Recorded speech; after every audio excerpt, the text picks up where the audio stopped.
ಈಗ ಕಾಂಗ್ರೆಸ್ ಭವನಕ್ಕೆ ಜಾಗನ ಗುರುತು ಮಾಡಿದ್ದಾರೆ. ನನಗೂ ಕೂಡ 3-4 ದಿನದಿಂದ ಈಚೆಗೆ ಸೋಷಿಯಲ್ ಮೀಡಿಯಾದಲ್ಲಿ ಆ ಒಂದು ಕಾಂಗ್ರೆಸ್ ಭವನಕ್ಕೆ ಏನು ತಹಸೀಲ್ದಾರರು ಮಾಡಿದ್ರು, ಎಸಿ ಮಾಡೋರು ಯಾರು ಮಾಡೋರು ಸರಿಯಾಗಿ ನನಗೆ ಇನ್ನೂ ಕೂಡ ಮಾಹಿತಿ ಇಲ್ಲ. ಸರ್ಕಾರಿ ಜಾಗ, ಸರ್ಕಾರಿ ಗೋಮಾಳ ಕಾಂಗ್ರೆಸ್ ಸರ್ಕಾರ ಅಪ್ಪನ ಮನೆ ಸೊತ್ತೇನಲ್ಲ. ಅವರು ಕೇವಲ ಕಾಂಗ್ರೆಸ್ ಕಟ್ಟಡದ ಭವನಿಗೆ ಮಾಡ್ಕೊಂಡಿರ್ತಕ್ಕಂಥದ್ದು ನಮ್ಮನ್ನ ಯಾವ ರೀತಿ ಉರಿದೆಬ್ಬಿಸೈತೆ ಅಂತಂದ್ರೆ ತಾಲೂಕ್ ಆಫೀಸ್ಗೆ ಅತಿ ಶೀಘ್ರವಾಗಿ ಮುತ್ತಿಗೆ ಹಾಕಂತ ಕೆಲಸ ಭಾರತೀಯ ಜನತಾ ಪಾರ್ಟಿ ಕಾರ್ಯಕರ್ತರು ಮಾಡ್ತೀವಿ. ನೀವೇನಾದ್ರು ಕೂಡ ಆತರ ನಿಮ್ಮ ಕಾಂಗ್ರೆಸ್ ಭವನ ಕೊಡಬೇಕಾದ್ರೆ ಹಲವಾರು ಪಕ್ಷಗಳು, ಹಲವಾರು ರಾಜಕೀಯದ ರಾಷ್ಟ್ರ ಪಕ್ಷಗಳು ನಲ್ಮಲ ತಾಲೂಕಲ್ಲೂ ಕೂಡ ಅವೆ. ನೀವೆಲ್ಲಾ ಪಕ್ಷರು ಕೊಡಂಗಿದ್ರೆ, ನೀವು ಎಲ್ಲಾ ಪಕ್ಷರು ಕೊಡಂಗಿದ್ರೆ, ಅದರಲ್ಲೂ ಹೆಚ್ಚಿನ ರೀತಿಯಲ್ಲಿ ಭಾರತೀಯ ಜನತಾ ಪಾರ್ಟಿ ಕಟ್ಟಡಕ್ಕೆ ಕಟ್ಟಲಿಕ್ಕೆ ಜಾಗ ಮಾಡಿಕೊಡಂಗಿದ್ರೆ ದಯಮಾಡಿ ಕೊಡಿ. ಯಾವ ನೈತಿಕತೆ ಮೇಲೆ ತಹಸೀಲ್ದಾರ್ ಆಗಲಿ ಶಾಸಕರು, ಅದು ಯಾವತ್ತು ಡಿ.ಕೆ. ಶಿವಕುಮಾರ್ ಯಾವಾಗ ಪ್ರಮಾಣ ವಚನ ಸ್ವೀಕಾರ ಮಾಡಿದ್ರು ಅವತ್ತೇ ಖಾತೆ ಕೂರಿಸವ್ರೆ.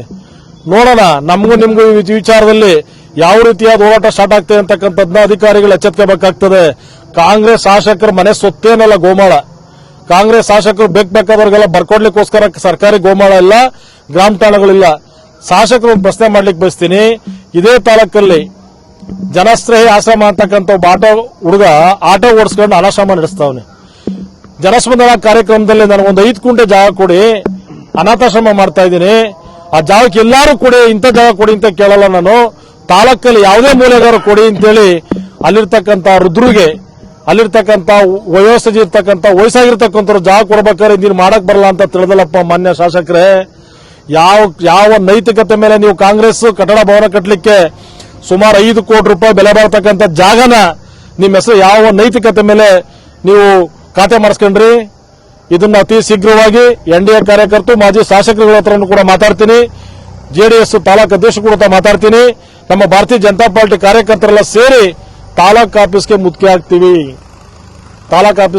ಹಾಕ್ತೀವಿ. ಇದನ್ನ ಬಾಕಿ ಉಳಿದಿರ್ತಕ್ಕಂಥ ಎಲ್ಲಾ ಪಕ್ಷದ ಕಾರ್ಯಕರ್ತರು ಕೂಡ ಅರ್ಥ ಮಾಡ್ಕೋಬೇಕಾಗ್ತದೆ. ಇನ್ನು ಹಲವಾರು ಜನ ಕೆಆರ್ಎಸ್ ಪಾರ್ಟಿ ಪಾಪ ಸಣ್ಣ ಪುಟ್ಟ ಸಮಸ್ಯೆಗಳು ಬಂದರೂ ಕೂಡ ಹೋರಾಟ ಮಾಡ್ತಾರೆ.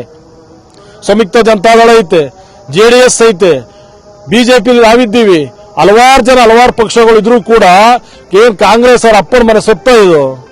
ಯಾವ ಧೈರ್ಯದ ಮೇಲೆ ತಹಸೀಲ್ದಾರ್ ಸಿಗ್ನೇಚರ್ ಹಾಕೋದಕ್ಕೆ, ಯಾವ ಶಕ್ತಿ ಮೇಲೆ ತಹಸೀಲ್ದಾರ್ ಸಿಗ್ನೇಚರ್, ಎಸಿ ಸಿಗ್ನೇಚರ್ ಹಾಕೋದಕ್ಕೆ? ಅದು ಡಿ.ಕೆ. ಶಿವಕುಮಾರ್ ಮುಖ್ಯಮಂತ್ರಿ ಆಗಿದ್ದ ದಿವಸ ಕಾಂಗ್ರೆಸ್ ಕಟ್ಟಡ ಭವನ ಕಟ್ಟಲಿಕ್ಕೋಸ್ಕರ ಖಾತೆ ಮಾಡ್ತೀರಾ ಅಂದ್ರೆ ಯಾವ ರೀತಿ ಅಧಿಕಾರಿಗಳು ತಾಲೂಕಲ್ಲಿ ಶಾಸಕರಿಗೆ ಸರ್ಕಾರಕ್ಕೆ ಮಾರಾಟ ಆಗಿದ್ದೀರಿ? ಅವ್ರು ಹೇಳ್ದಂಗೆಲ್ಲ ಮಾಡ್ಲಿಕ್ಕೋಸ್ಕರ ಕುಣಿತಾ ಇದ್ದೀರಿ. ಇದರೊಂದಿನ ನಿಮ್ಗೆ ನಾವು ಸರಿಯಾದ ಪಾಠ ಕಲಿಸಂತ ಕೆಲಸ ಖಂಡಿತ ಕೂಡ ಮಾಡ್ತೀವಿ.